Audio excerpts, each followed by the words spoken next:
Okay, soalan seterusnya, nombor 16. Jadual menunjukkan sebahagian spektrum gelombang elektromagnet. Okey, yang ni kamu kena hafal lah. Radi, may I visit your ex-girlfriend? Ni. Marah Radi. Ni radio wave, microwave, infrared, visible light, ultraviolet, X-ray dengan gamma ray. Yang ni bukan dua perkara. Dua perkara yang kamu kena tahu adalah yang pertama, panjang gelombang dia bila naik ke atas semakin bertambah. Tapi dia berkadar songsang ataupun terbalik daripada frekuensi. Frekuensi dia semakin ke bawah yang jadi semakin besar. Iaitu kalau panjang gelombang meningkat, frekuensi berkurang. Itu dia.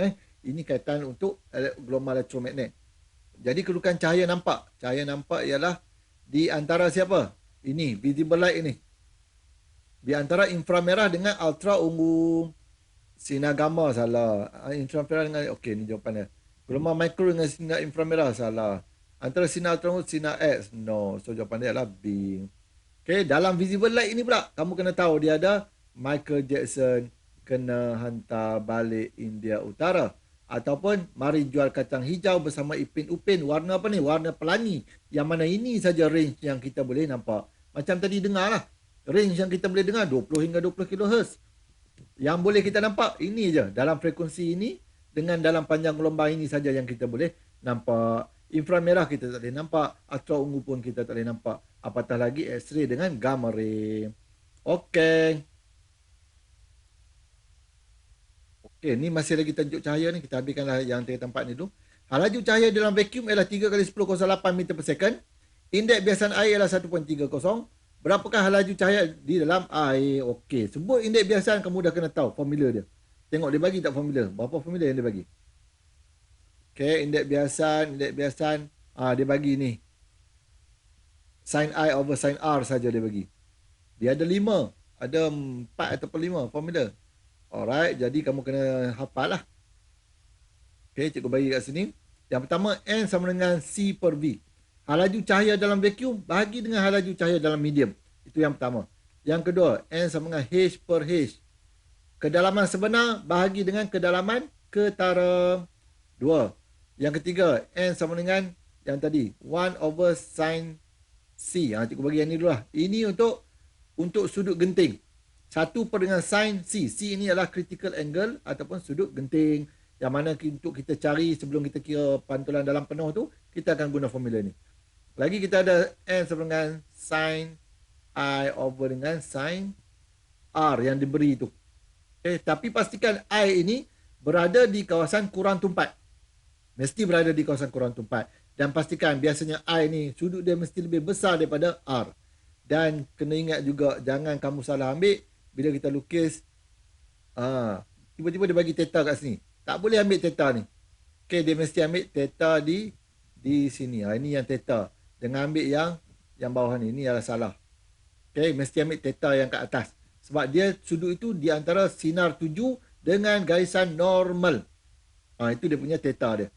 Pastikan juga bila nak guna sin I over sin R ini, dia punya I itu berada di kawasan di kurang tumpat. Katakan ini kaca, ini udara.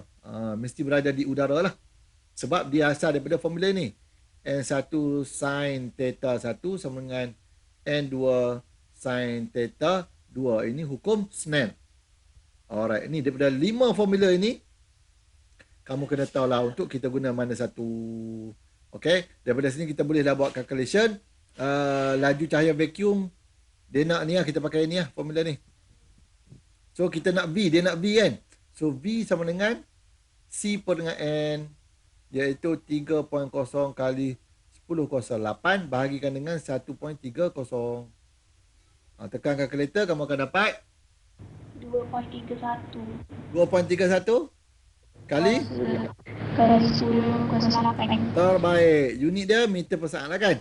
Okay, very good. So jawapan dia adalah 2.31. Jawapan dia adalah boy. Okay, dia mesti tak boleh lebih daripada 3.0 ni. Mana ada benda yang lebih laju daripada cahaya ni, setakat yang kita tahu sekarang lah.